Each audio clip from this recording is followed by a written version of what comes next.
So I'm with Infinity Photo Optics. Now they've been around for over 30 years, making really interesting lens technology for industries other than film and television. We're at this really interesting time in the company's development where our optics are now being considered for film and television production. And there's a lot of factors for that. Cameras are different than they used to be. Sensors are more sensitive in low light. Digital imaging lets people try things they wouldn't have considered trying years ago. And our lenses seem to fit directly into that. Now these are lenses that they're not brand new. We didn't make them last week. We've had them for a while, but they've been used in a lot of different applications, scientific applications and industrial applications. But because of the properties these lenses have, these unique lenses have, we're finding a home for them for narrative storytellers. So we're now coming to the market with lenses that we think cinematographers can use that's based in microscope technology, which is the sharpest technology you can find, bar none. There's undoubtedly a learning curve to implementing these lenses in storytelling. We have to think about light differently than we thought about it before. We would say that they're slow, that they're slower lenses, but in fact they're not really rated that way because there's no aperture, so there's no real f-stop.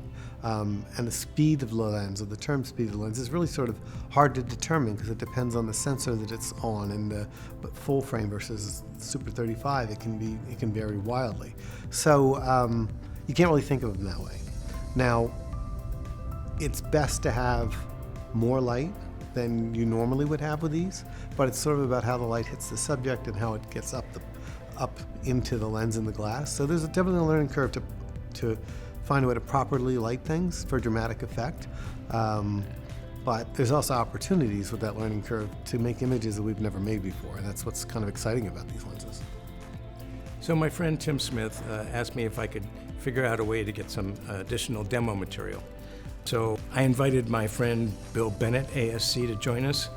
Bill's always impressed me, not only with his technical knowledge, but his great creativity and the ability to always want to push the limit of new technology. He's a great person to try new things and to find new uses for existing technology. Cameron Cannon is another cinematographer I've known for many years. He has served as my focus puller, operator, second unit DP, and is now a successful director of photography in his own right. We want to learn how cinematographers are going to take to these lenses, how they're going to adapt to it, what their creative process will be with these kind of lenses. So we came up with a lot of ideas that you'll see in the film, miniatures and tabletops and things that it adapted with, and kind of said, let's play with these. There's no story to it. We didn't want a story. We just want to create pretty images and try to stretch the boundaries of these lenses creatively to see what we can get.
The Infinity photo-optic lenses are pretty remarkable.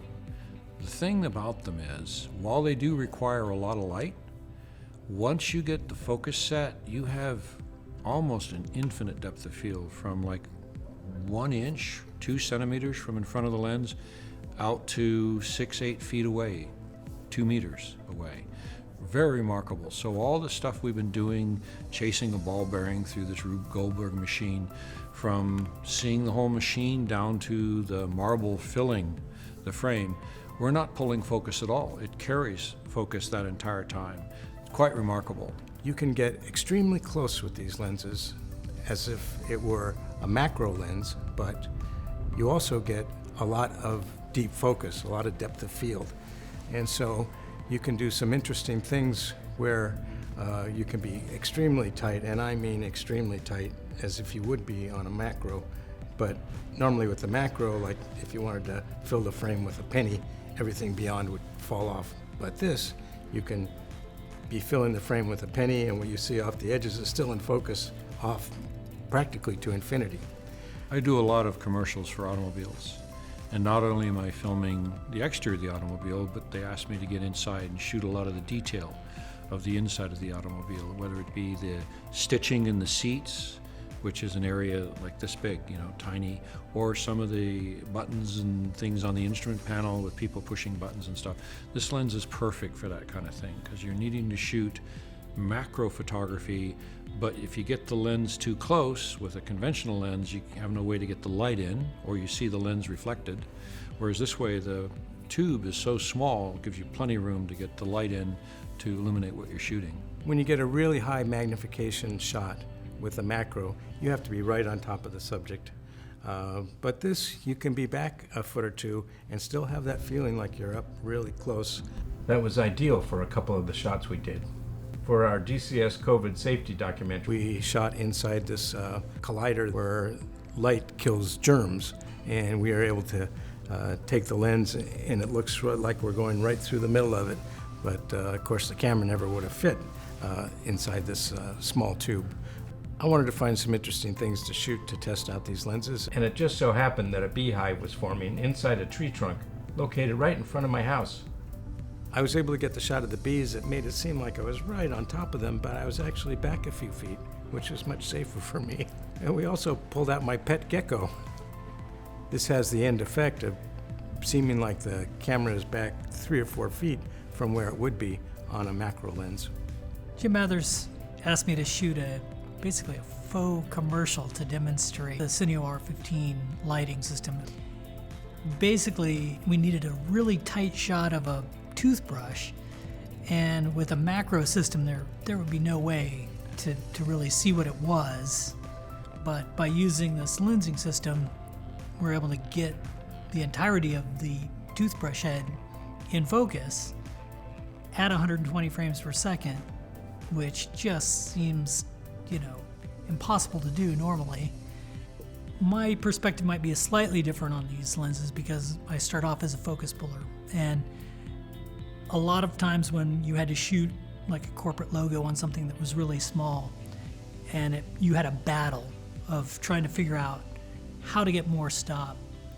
Where on earth on that logo are you going to set the focus, and how on earth are you going to keep up if the shot's got any movement in it, and your depth of field's millimeters, and you're trying to figure out the best place to put it.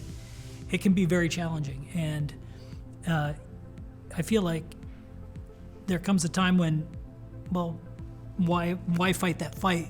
We had to back then, but now you have a lensing system that can give you more field and perhaps read the entire logo, and you can not have to sit there and battle it out. You can just swap lenses, put this one on, the logo's all sharp, the object still fills the frame, and there you go. We're trying a lot of different things with forced perspective on our shots, and these lenses are ideal. I mean, when you have something in the foreground that's much smaller that you want to make appear larger, and something also in focus in the background, you used to have to use a split diopter, and you have to have a locked off frame, and you really have to take care to not see the frame line split. But these lenses will hold focus for such a great range that you can do it in one shot, and you can do it in a moving shot. We all see beautiful images, we all can see some great work from lots of cinematographers, but can we see it in micro macro? And can we see it with such deep depth of field? Now, I know how important it is to have shallower depth of field for storytelling, to draw your eye where it's supposed to be. but that's the way it's done. But that doesn't mean it's the only way it should be done. What about the idea of being able to see really deep and really taking in the surroundings, which is more the way we live our lives? If you really want that shot of the Grand Canyon, you want to be overwhelmed by all of it, not the first 25 feet of it. And these lenses will do that for you. So it's a great way to rethink how you would structure your shots or tell stories. The big advantage of the Infinity photo-optical system is there's many options. Some of them are quite modular. You can change the angle of view by changing the front objectives. Some of them have selectable depth of field. Some of them have infinite depth of field. So it's a very infinitely adjustable system. And they're very contrasty lenses. That's pretty remarkable too. With each kit of these lenses, they send out a lot of different adapters. PL is the most common one for me, but they also have EF. They have Sony E-mount. They have a number of different adapters, and you can use them with not only Super 35, but full frame. In my work for the Digital Cinema Society, I get a chance to evaluate a lot of different cameras. So I've tried these lenses on everything from the Sigma FP full frame to the Ursa Mini Pro 12K, the Vericam. On this production, we're using the Canon C500 MkII. Now that's also a full frame camera, and I think it's an ideal choice because you can easily switch between Super 35 and full frame, which we were able to do when we needed to get a little wider. One of the advantages of the Canon C500 MkII is we were able to run the ISO anywhere between 800 all the way up to 6,400. Very flexible, very wide dynamic range, large format camera. Because you need a little extra exposure with these lenses than normal, you need some pretty bright lights. Although LEDs are getting brighter and brighter and the color quality is getting better, you still can't beat an HMI when you need a hard punch with a lot of lumens from a single source. But we were lucky to source some HMIs from my friends at K5600. They provided a 1600 Jolico, 1600 Alpha, and a couple of 800s. As a matter of fact, we really couldn't have pulled this shoot off without those because we were limited to plug into household circuits. What you need to think about when you're working with these lenses is they are slow. They're 22, f32, something like that. So you need a lot of light, particularly if you're going to do slow motion, like if you're shooting beverage and bubbles and things like that. So be prepared to come with a lot of illumination source as you're preparing your day. Tabletop is the obvious application, but there are a lot more ways that you can use these lenses. And it used to be that they were limited somewhat by exposure because you need a lot of light compared to other lenses to operate with these. But now cameras are getting so much more sensitive that the time has come that you might be able to use these lenses for a lot of different shoots. Here at Camera Division, we're using the SiSu motion control system, which has been incredibly useful in terms of smoothly moving through these various things we've been shooting. We've been shooting a marble rolling through a Rube Goldberg machine. We've been shooting spaceship models, doing things, a la Star Wars. And it's sort of essential to have a really smooth motion control system. The advantage of this one is it programs really easily. This was my first time working with the SiSu Robotic Camera Arm, and I was so impressed. The operator, Nate, you say, pick a point where you want to end up, pick a point where you want to start, pick a medium point, and it will follow an arc and make its own course based on that. It's such a fast way to work. You have to think about how you're going to smoothly move through your shot using these, because you're looking in such detail that any kind of vibration or roughness during your move is going to be amplified. Particularly when we're shooting this marble rolling around in the Rube Goldberg machine, it was necessary to speed up certain parts and slow down other parts because the marble would not go through at a constant rate. Depending on the slope, sometimes it would go quickly. On the chain lift, it would go really slowly.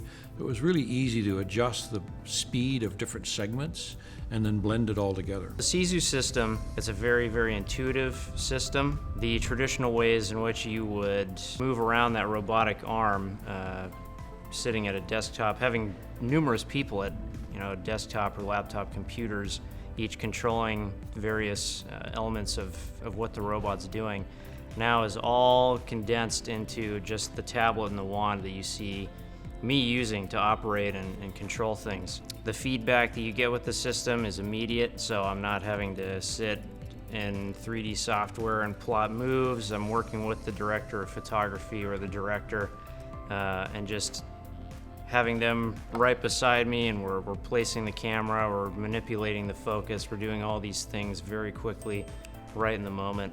It just makes it more streamlined, makes it a lot of fun, and helps everyone kind of achieve their creative potential on set in a new and faster way. I really like the concept of these infinity lenses because for tabletop and macro photography, the options that are out there are very, very hard to come by, very expensive, very cumbersome, and difficult to use. So having a lens system with multiple focal lengths that are this big, as opposed to something this big, just is a wonderful advantage and a really nice thing to have.